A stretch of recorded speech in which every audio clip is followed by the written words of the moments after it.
Assalamualaikum warahmatullahi wabarakatuh. Bismillahirrahmanirrahim. Sobahul khair. Selamat pagi anak-anak. Kaifa halukum?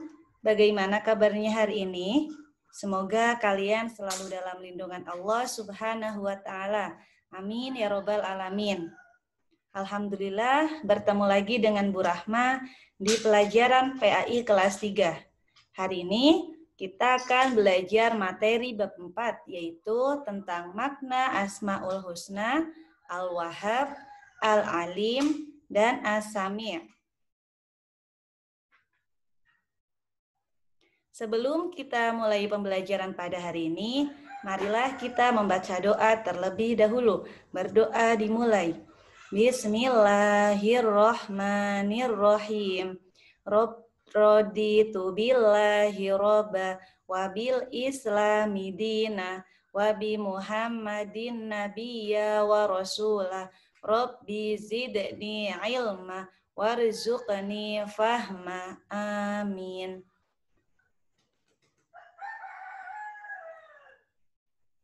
Baiklah, sekarang kita belajar tentang pengertian Asmaul Husna. Kata Asmaul Husna terdiri atas dua kata, yaitu asma atau ismun, yang artinya nama-nama, dan al-husna artinya yang baik atau agung. Makna Asmaul Husna adalah nama-nama yang baik, berjumlah 99. Dan kita sebagai umat Islam ya, kita hendaknya baca dan amalkanlah Asmaul Husna setiap hari. Sebelum belajar, sehabis sholat, sehingga kita akan mendapat keberkahan dari Allah Subhanahu wa taala. Amin ya robbal alamin. Kemudian di sini sebagaimana firman Allah dalam surat Al-A'raf ayat 180. Ibu bacakan terlebih dahulu ya. A'udzu billahi minasyaitonir rajim. Bismillahirrahmanirrahim. Walillahil asmaul husna fad'uhu biha. Wadharul ladzina yulhiduna fi asma'ih sayujzauna ma kanu ya'malun. Shadaqallahul azim. Yang artinya, dan Allah memiliki Asmaul Husna, maka bermohonlah kepadanya dengan menyebut Asmaul Husna itu dan tinggalkanlah orang-orang yang menyalahartikan nama-namanya. Maka mereka kelak akan mendapat balasan terhadap apa yang telah mereka kerjakan. Quran Surat Al-A'raf ayat 180. Kita lanjut ya teman-teman. Kemudian yang B, yaitu lafal dan makna Asmaul Husna, Al-Wahhab, Al-Alim, dan As-Sami'. Yang pertama, Al-Wahhab, artinya maha memberi. Secara bahasa, Al-Wahhab artinya maha pemberi. Adapun menurut istilah, Al-Wahhab artinya Allah Subhanahu wa taala adalah Tuhan yang memberi segalanya. Tiada yang mampu memberi kepada makhluk selain Allah Subhanahu wa taala.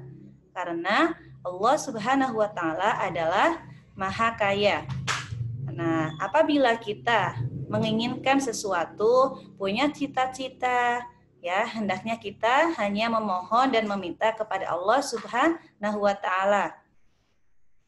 Kemudian, barang siapa yang bertakwa kepada Allah akan diberikan oleh Allah Subhanahu wa taala jalan keluar dan memberi rezeki dari arah yang tak disangka-sangka.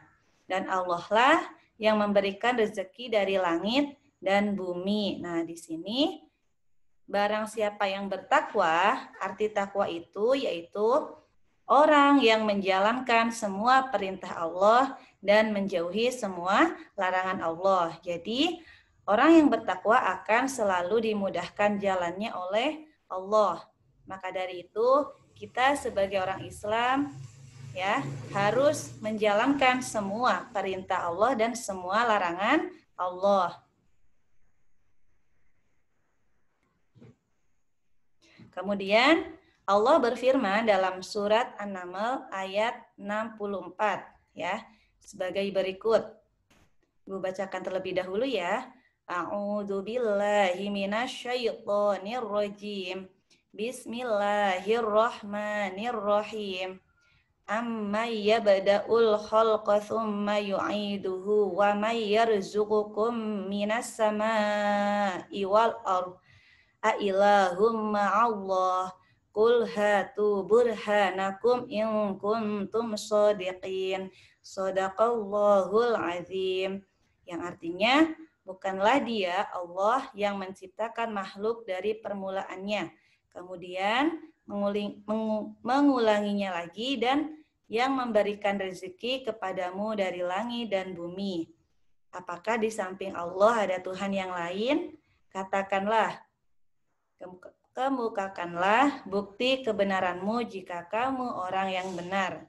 Quran Surat An-Naml ayat 64.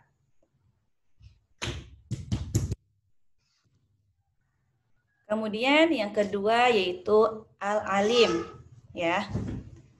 Artinya yaitu Maha mengetahui. Secara bahasa Al-Alim artinya Maha mengetahui. Sementara menurut istilah Al-Alim adalah Allah sebagai zat yang mengajari kita dengan ilmu pengetahuan, baik ilmu pengetahuan dunia maupun ilmu pengetahuan akhirat. Ilmu merupakan cahaya bagi kita sebagai seorang mukmin. Segala sesuatu yang dikerjakan tanpa ilmu pengetahuan bagaikan tubuh tanpa nyawa, ya.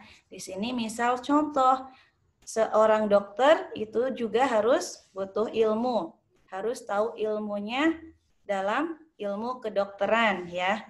Jadi kita sebagai orang Islam ya diwajibkan untuk menuntut ilmu, yaitu untuk bekal di akhirat nanti. Karena apa? Kita harus seimbang ilmu dunia dan ilmu akhirat. Ilmu dunia yaitu untuk mempermudah kita dalam mencari rezeki di dunia. Kemudian ilmu di akhirat yaitu untuk bekal nanti ketika kita di akhirat. Kemudian tanpa ilmu pengetahuan kita tidak mengerti tentang arti dan tidak memberi manfaat bagi sekelilingnya, apalagi bagi dirinya sendiri, ya. Sebagaimana kalimat bijak yang disampaikan ulama yaitu man aradad dunya fa'alaihi bil ilmi wa man aradal akhirah fa'alaihi bil ilmi wa man aradahuma fa'alaihi bil ilmi. Yang artinya, siapa yang menginginkan kebahagiaan dunia haruslah dengan ilmu. Siapa yang menginginkan kebahagiaan akhirat haruslah dengan ilmu, dan siapa yang menginginkan keduanya, kebahagiaan dunia dan akhirat juga harus dengan ilmu. Jadi intinya di sini kita ya sebagai orang Islam harus menuntut ilmu di dunia, yaitu ilmu dunia dan ilmu akhirat. Ya, ilmu dunia contohnya apa? Kita pergi ke sekolah yaitu untuk belajar ilmu umum dan ilmu agama.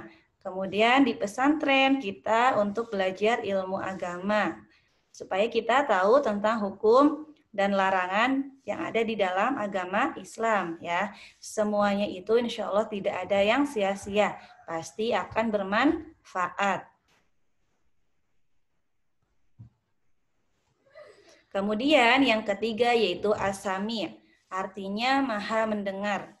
Secara bahasa As-Sami artinya yang maha mendengar. Sementara menurut istilah As-Sami adalah Allah itu mendengar segala ucapan kita, baik secara lisan, berbisik-bisik, bahkan suara yang masih dalam hati kecil kita, yang seluruh makhluk tidak mampu mendengarnya.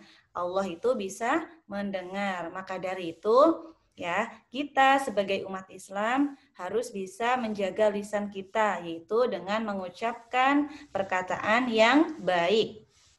Jika kita bicarakan yang baik-baik seperti ucapan alhamdulillah, subhanallah, dan kalimat thayyibah lainnya, Allah Subhanahu wa taala akan memberikan pahala bagi kita.